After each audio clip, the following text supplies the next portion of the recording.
Okey, Assalamualaikum warahmatullahi wabarakatuh. Okey, saya Muhammad Nasir Abdullah. Saya sekarang dalam percubaan untuk membuat siaran YouTube. Channel saya BOSS, Bonceng, Sembang dan Santai. So saya akan cuba bawa saudara-saudara sekalian, penonton sekalian kepada isu ataupun kepada tokoh ataupun kepada tempat yang menarik di sekitar Terengganu ataupun luar pada Terengganu ataupun luar pada negara, insya-Allah mana-manalah yang menarik, insya-Allah saya akan cuba bawakan, dan saya bawa kepada saudara dengan cara saya sendirilah. So cara saya ialah sambil membonceng motor, kita sembang-sembang dengan target, dengan sasaran ataupun tetamu, dan kepada orang-orang yang suka makan ke atau suka tengok tempat-tempat, kita bawa-bawa sebagai santai. So dalam ni saya untuk pertama kalinya saya cuba mengupas isu berkenaan dengan kios yang telah diambil oleh Majlis Bandarang Kota Terengganu di Peminjaya Cendering. So sekarang ni saya cuba berjumpa dengan JPKK sana, dan kita akan jumpa dan bercakap dan bertanya dengan perkara sebenar berkenaan perkara ni. So mari kita ke Peminjaya Cendering, insya-Allah.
Okey, Assalamualaikum warahmatullahi wabarakatuh. Saya sekarang bersama dengan Ustaz Firdaus, pengurusi JPKK Taman Peminjaya Cendering.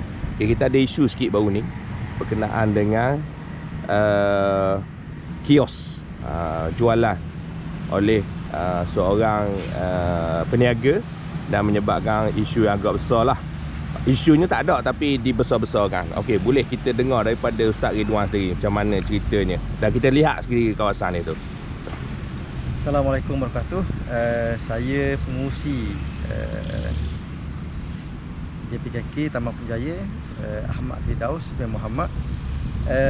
Gini, dia cerita dia, saya dapat aduan daripada penduduk taman kita ni lah berkenaan dengan kegelisahan mereka.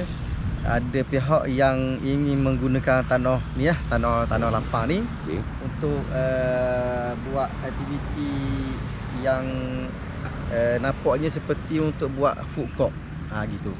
Baik. Jadi bila dapat aduan, saya pada waktu tu tak ada di kampung lah maknanya. Pada hari yang ketiga aduan tu barulah saya ada di kampung. Jadi bila hari yang saya ada di kampung tu, saya ambil peranan lah untuk berjumpa dengan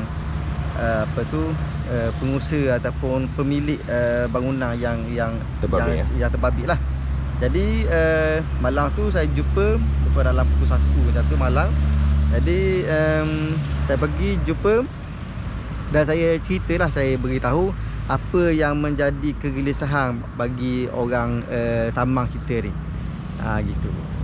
Jadi saya beritahu kepada dia, yang pertamanya penduduk taman ni kurang senanglah dengan keberadaan dia kerana ada beberapa perkara. Yang pertamanya berkenaan dengan bacaan ataupun anggaran penduduk Tamang kita ni akan berlaku gangguan lalu lintas. Kalaulah diletakkan di kereta di dua arah ni lah. Dekat sangat dengan rumah orang ni ya. Yang pertama dekat dengan rumah orang, yang keduanya dia akan jadi sempit laluan, akan ganggu lalu lintas lah. Walaupun kita kata pada waktu malam, tapi ialah bulan puasa ni orang macam-macam lah aktivitinya. Kalaulah berlarutan selepas pada tu apa benda lagi selepas daripada Ramadan jual, jadi pun ada aktiviti yang mengganggu lalu lintas di sekitar ni. Itu yang pertama. Yang keduanya, kegelisahan yang ditimbulkan oleh penduduk Tamang ialah berkenaan dengan pencemaran bunyi lah, ataupun gangguan bunyi akibat kehadiran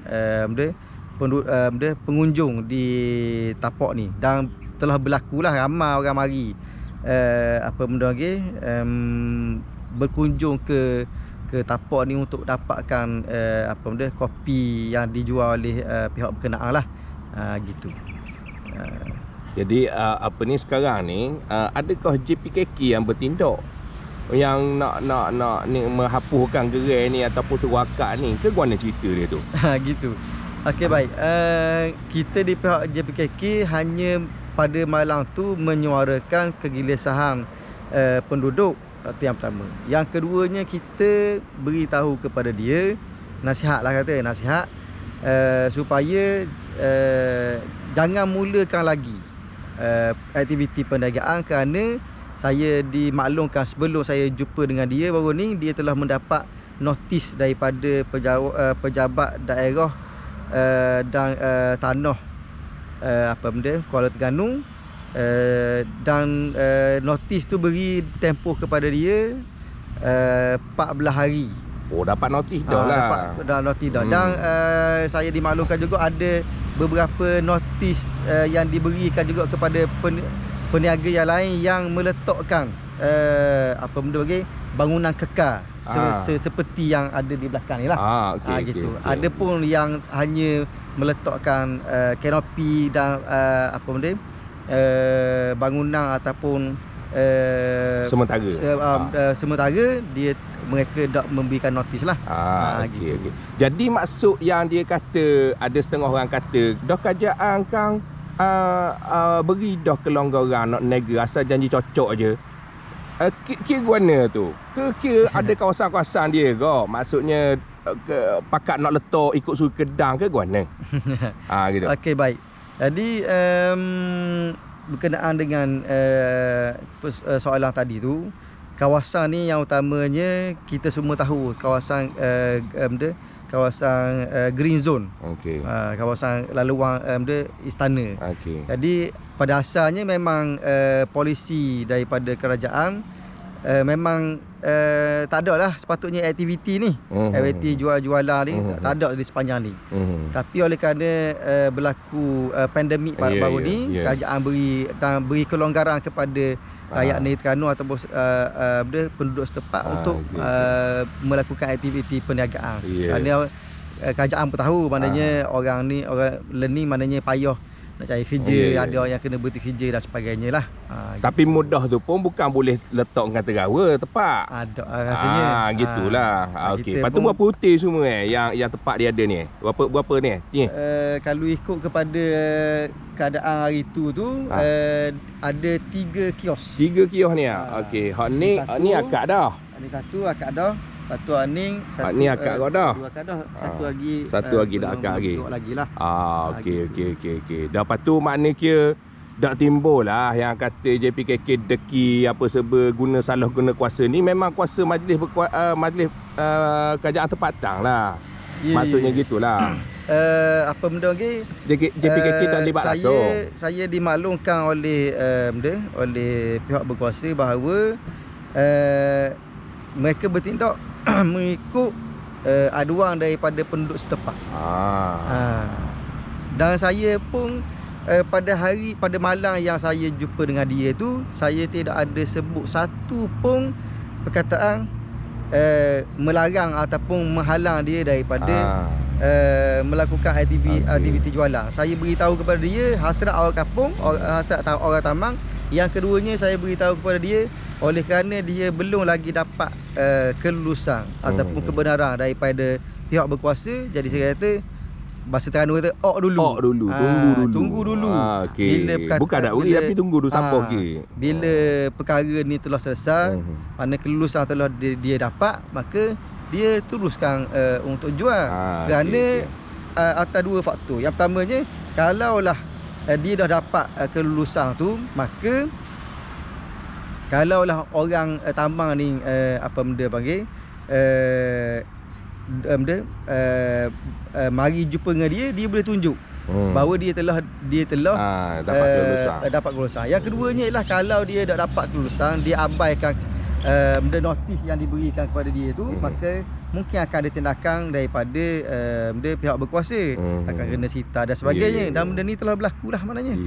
Gitu. Jadi dan, maksudnya saya nak sebutnya, malam saya berjumpa dengan dia tu, tuan mempunyai bangunan ni, dia bersetuju dengan apa yang saya sarankan.